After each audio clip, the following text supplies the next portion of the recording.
రేషియోలో కేంద్ర ప్రభుత్వం 60% ఇచ్చిన కస్తూర్బా కాలేజీ సంబంధించినటువంటి మరి రెసిడెన్షియల్ ఇన్స్టిట్యూషన్స్ ఏవైతే ఉన్నాయో వాటి సమస్యలు, అక్కడ పనిచేసేటువంటి ఉపాధ్యాయుల సమస్యలు చాలా ఇబ్బందిగా ఉంది. సర్వశిక్ష అభియానం అందులో పనిచేస్తున్నటువంటి సిబ్బంది కూడా కేంద్ర ప్రభుత్వం 60% ఇచ్చినా రాష్ట్ర ప్రభుత్వం 40% ఇవ్వలేక వాళ్ళ సమస్యలు ఎక్కడక్కడ గొంగడిగా ఉన్నాయి. కాబట్టి ఈ రకమైనటువంటి సమస్యల పరిష్కారం చేయడంలో ఈరోజు మన తెలంగాణ రాష్ట్రంలో ఇబ్బంది పడుతుంది. మన తెలంగాణ ఏర్పడినప్పుడు మీకు అందరూ తెలుసు, మిగులు బడ్జెట్తో ఉన్నాం. అంటే ఎంత రెవెన్యూ వస్తుందో, ఎంత ఖర్చు అవుతుందో చూసిన తర్వాత, ఖర్చు పెట్టిన తర్వాత కొన్ని పైసలు మిగిలేది, దాన్ని మిగులు బడ్జెట్ అంటారు. మనకు వస్తున్నటువంటి ప్రభుత్వానికి వస్తున్నటువంటి పన్నుల రూపంలో, కేంద్ర ప్రభుత్వంలో డివల్యూషన్ సంబంధించినటువంటి డబ్బుల తర్వాత మనకు వస్తున్నటువంటి ఆదాయము, అదేవిధంగా మన సంక్షేమ పథకాలు కానీ, ఉద్యోగస్తుల సాలరీస్ కానీ ఇవి చూసిన తర్వాత మనకు డబ్బు మిగిలేది. ఆ రకంగా 2014 వరకు మన పరిస్థితి ఉండేది. కానీ ఈరోజు పరిస్థితి 2014 నుంచి ఇప్పటి వరకు సుమారు 8 నుంచి 10 కోట్ల రూపాయలు 10 కోట్ల రూపాయలు ఈరోజు అప్పు చేయడం జరిగింది. వాళ్ళు ఆ పరిస్థితి ఉన్నది. 10 లక్షల కోట్ల రూపాయలు అప్పు చేయడం జరిగింది, 10 lakhs crores. ఆ రకంగా రాష్ట్రం దివాలా తీసే పరిస్థితి వచ్చింది. జీతాలు ఇవ్వలేని పరిస్థితి. రిటైర్ అయితే ఉద్యోగస్తులు రిటైర్మెంట్ బెనిఫిట్స్ కూడా సంవత్సరాల తరబడి ఇవ్వలేకపోతా ఉన్నాం.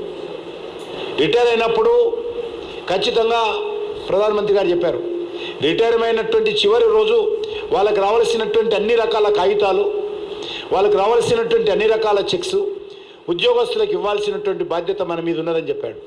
కానీ తెలంగాణ రాష్ట్రం ప్రత్యేకతగా ఉంది. రిటైర్ అయ్యి 2 సంవత్సరాలైనా కూడా రిటైర్మెంట్ బెనిఫిట్ కోసము ఆ రిటైర్ అయినటువంటి మరి ఉపాధ్యాయుడు ఈరోజు డిఓ చుట్టూ, మరి ట్రెజరీల చుట్టూ, ఆఫీసుల చుట్టూ తిరుగుతున్నటువంటి పరిస్థితి ఉంది. చాలా దివాలా తీసేటువంటి పరిస్థితి ఉన్నది. ఆర్థిక సంక్షోభంలో ఈరోజు తెలంగాణ ఉన్నాం.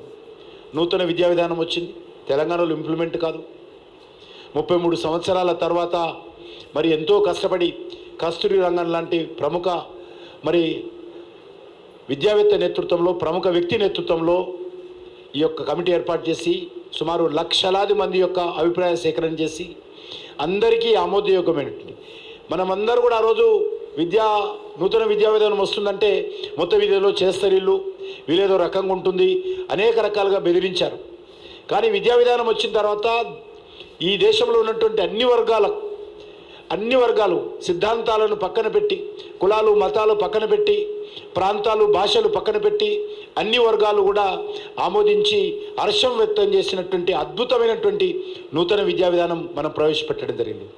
ప్రపంచంలో ఉన్నటువంటి మార్పులు ఏవస్తున్నాయో, ఎడ్యుకేషన్ సిస్టంలో వస్తున్నటువంటి మార్పులు కావచ్చు, అదేవిధంగా ఉపాధి అవకాశాల్లో వస్తున్నటువంటి మార్పులు కావచ్చు, మారుతున్నటువంటి న్యూ టెక్నాలజీ విషయంలో దృష్టి పెట్టుకొని, దాంతోపాటు మన భారతీయ సంస్కృతి, మన మూలాలను కూడా దృష్టి పెట్టుకొని, మనం ఎక్కడి నుంచి వచ్చాము, మన మాతృభాష ఏంటి, మనకు అమ్మ భాష ఏంటి, ఆ భాషను ఏ రకంగా పరిరక్షించుకోవాలి అనేటువంటి అనేక విషయాలు కూడా మరి ఆలోచించి పొందుపరిచినటువంటి నూతన విద్యా విధానం కూడా ఈరోజు తెలంగాణలో అమలు జరుగుతున్నటువంటి పరిస్థితి లేదు. ఉత్తరప్రదేశ్లో ఇంజనీరింగ్ కాలేజీలో కూడా హిందీలో చెప్తా ఉన్నారు. మనం కూడా తెలుగులో చెప్పాల్సినటువంటి అవసరం ఉంది.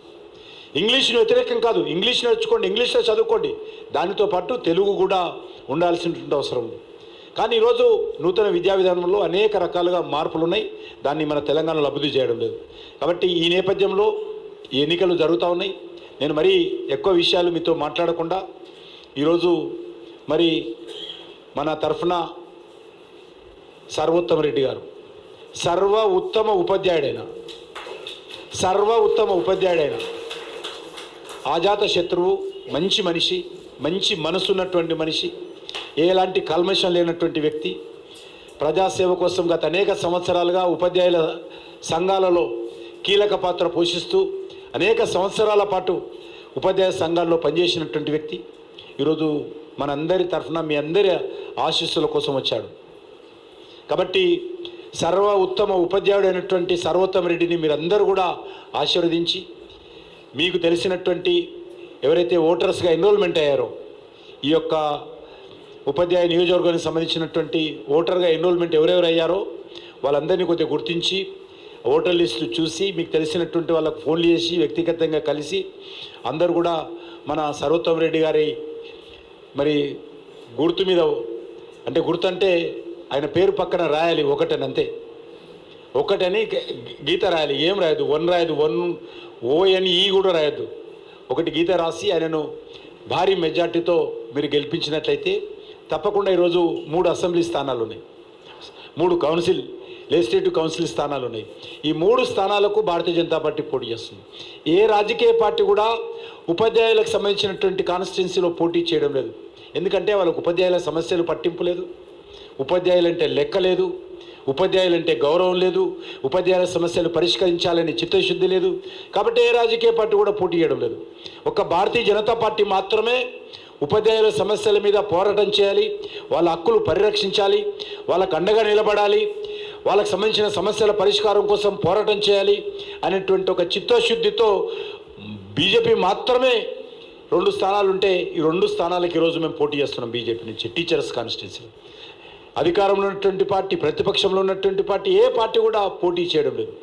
కాబట్టి మీ అందరినీ కోరుతా ఉన్నాను, మీరందరూ కూడా మరి ఈ యొక్క ఎన్నికల్లో కొద్ది చురుకైనటువంటి పాత్ర పోషించి మీకు తెలిసిన మిత్రులు, స్నేహితులందరితో చర్చించి అందరినీ మరి మాట్లాడి మరి సర్వోత్తమ్ రెడ్డిని ఆశీర్వదించి భారీ మెజార్టీతో గెలిపించాల్సిందిగా మీ అందరినీ కోరుకుంటూ